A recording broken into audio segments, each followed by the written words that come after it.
રજૂઆત કરવી પડી અને જે સીએમનું વલણ હતું કઈ રીતથી જુઓ છો આજે પીડિત પરિવારને પણ મળ્યા છો? બિલકુલ, જે મુખ્યમંત્રીએ જે ગઈકાલે મારા મિત્ર છે ભૂપેન્દ્રભાઈ, પરંતુ જે ગઈકાલે એમનું જે વર્તન હતું, એમને જે દીકરીઓ મૃત્યુ પામી એને ન્યાય મળે એની ચિંતા નહોતી, પ્રોટોકોલની ચિંતા હતી. એને ભાજપ એ માત્ર ખાલી ભાજપના મુખ્યમંત્રી કાલે બની રહ્યા, ખરેખર તો ગુજરાતના છે, મારા મુખ્યમંત્રી છે. આજે મને તકલીફ પડે તો હું ક્યાં જઈશ? કે ટ્રમ્પ પાસે થોડો જઈશ? તો સ્વાભાવિક, અચ્છા મારી ટેક્સના પૈસે અથવા ગુજરાતના નાગરિકોના ટેક્સના પૈસા ઉપર મુખ્યમંત્રીને અત્યારે પ્લેન આપ્યો, ચાર્ટર પ્લેન આપ્યો, હેલિકોપ્ટર આપ્યા, બંગલો આપ્યા, ગાડી આપ્યા, પગાર આપીએ છીએ, સિક્યુરિટી આપીએ છીએ, આપણા પૈસા છે. તો મુખ્યમંત્રીએ ન્યાય અપાવવાની જગ્યાએ એજન્ડાથી આવ્યા છે એવી વાત કરીએ દુઃખદ છે. કોઈ એજન્ડા, જેમનો દીકરો દીકરી મૃત્યુ પામ્યા હોય ને એને કોઈને એજન્ડાની જરૂર ન હોય. અને બીજું કે એમણે માની લો કે એમને ખબર પડી કે ભાઈ આવી રીતે બહેનોને ન્યાય નથી મળતો, પછી મળ્યા પછી પણ એમને જો ન્યાય ન અપાવે અને ખાલી વકીલો તો અમે આપી દઈએ ચાલો, તો એ તો શાસકમાં શું ફેર છે? શાસકનું કામ છે શાસકનું કામગીરી કરવાની, વિપક્ષનું કામ છે વિપક્ષની કામગીરી. એટલે ભૂલ હતી મુખ્યમંત્રીને, એટલે હું બહેનોને આજે મળવા આવ્યો છું, પરિવારને, અને મેં કીધું છે ક્યાંય પણ તમને જરૂર પડે અમારા લાયક વકીલથી માંડીને જે પણ, તો આમ આદમી પાર્ટી ઊભી છે. પણ મુખ્યમંત્રીએ ગઈકાલે જે વર્તન કર્યું એ ખૂબ જ બેહુદ વર્તન હતું. અને એમણે કાં તો પ્રોટોકોલની ખબર નથી, પ્રોટોકોલ એમના પોતાના મંત્રીને અધિકારીઓએ પોતાને નિભાવવાનું હોય, પબ્લિકે કોઈ પ્રોટોકોલ નિભાવવાનું નથી ને એવું ક્યાંય લખેલું નથી.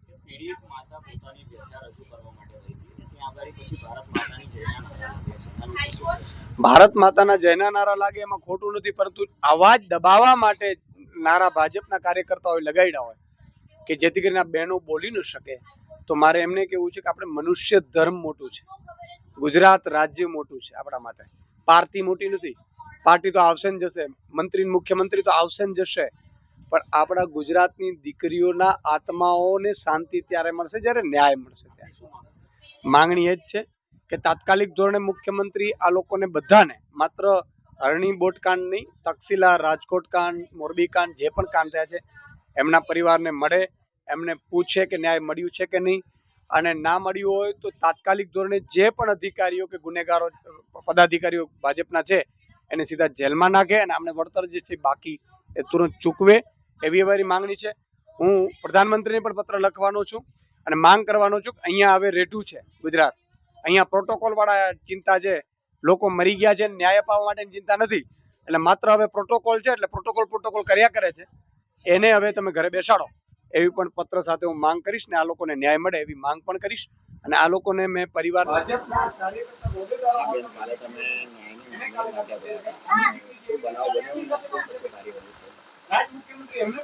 અમે સવારે 8 વાગે એટલા આશાથી નીકળ્યા હતા કે જે 1.5 વર્ષથી અમે મુખ્યમંત્રીને મળવાનું હતું ને કહેવાનું હતું એ આજે હવે ફાઇનલી કહી શકે છે. નીચેના અધિકારીએ ઉપર મુખ્યમંત્રી સુધી અમારી રજૂઆત નહીં કરતા હશે એટલે અમે વહેલું તક ન્યાય નહીં મળતું એવું મને લાગતું હતું, એટલે અમે મુખ્યમંત્રીને મળવા માટે ગયા હતા. પણ તઈ જઈને તમે બધાને જોયું હશું કે મુખ્યમંત્રી શ્રીને જ એવું કીધું કે તમે કોઈ એજન્ડા લઈને આવ્યા હશે, બેસી જાઓ, એમના વાત પર ધ્યાન નહીં આપતા, એવું કરીને બેસાડી દીધું. પછી મને એવું લાગે કે અમે 5 મિનિટ મળીને શાંતિથી વાત કરવા ચાહ્યા હતા, પણ એમને એવી રીતે કીધું ને એટલે અમે એકદમ ઊભા થઈને ઓડિટોરિયમમાં બોલવું પડે.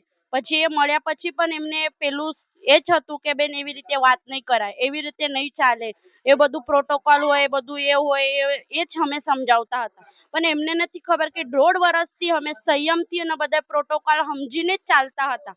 1.5 વર્ષથી હજુ સુધી અમે હોબાળો નહીં મચાયો, જઈ જગ્યા જાય તો નિરાશા લઈને આવે તો પણ અમે કશું એ નહીં કરતા હતા. ગૃહમંત્રીને અમે અરજી કરી, બધું જ કરીને અમે થાકી ગયા, શિક્ષણ મંત્રીને મળીને આવ્યા તો પણ અમે રિઝલ્ટ નહીં મળતું સારું, તો પછી છેલ્લે અમે મુખ્યમંત્રી શ્રીને મળવા ગયા, એમને પણ આવી રીતે વર્તાવ કર્યો અને છેલ્લે પોલીસ વાળા અમે ઘરે છોડીના બદલે જૂઠું બોલીને કે ચલો તમે ઘરે છોડી દઉં, અને અમે ડીસીબી ઓફિસ લઈ ગયા અને 4-4.5 કલાક બેસાડીને રાખ્યા. તમે કેવી રીતે આયા હતા, મેન ગેટ થી આયા કે કઈ પાછળથી આયા? તો મારું એટલું જ કહેવાનું હતું, તમે લાગે છે કે અમે પીડિત છે કે અમે કઈ આતંકવાદી છે કે મેન ગેટ થી એન્ટ્રી કરવાના હતા? તો તમે પીડિતોને આવી રીતે ક્વેશ્ચન કરો છો. પછી સાડી પહેરીને કેમ આયા? કેમ બેન અમારા જોડે સાડી નહીં હોઈ શકે, અમે નહીં પહેરી શકતા?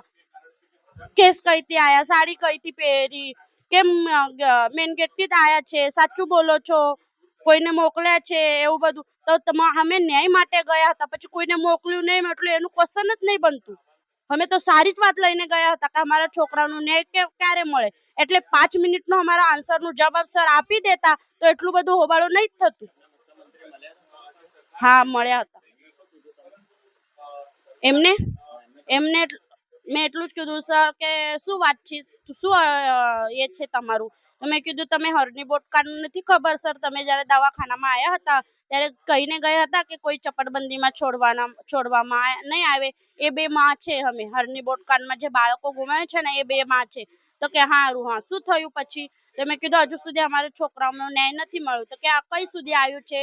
તો મેં કીધું કઈ સુધી આવ્યું નથી, ખાલી વળતર નક્કી થઈ ગયું છે પણ વળતર પણ મળ્યું નથી. હજુ સ્કૂલ પર એક્શન લીધી નથી અને વિનોદ રાવનો તમે જે નામ આવે છે વીએમસી માંથી એમનું તમે પ્રમોશન કરો છો.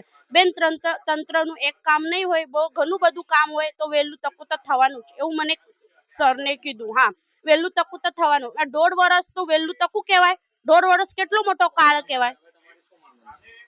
હવે એમના પાસેથી તો મારી માંગણી જ નથી. એમને કાલે બધું જે હતી માંગણી એ મારી પૂરી કરી દીધી હતી. જેટલો બી વિશ્વાસ હતો એ પણ મારો પૂરો કરી દીધો છે. એટલે મારો કશું વિશ્વાસ પણ નહીં બચ્યો અને કશી માંગણી પણ નહીં બચી. હવે જે થશે એ હું મારા મનથી જે કરવાનું છે મારા છોકરી માટે હું કરીશ.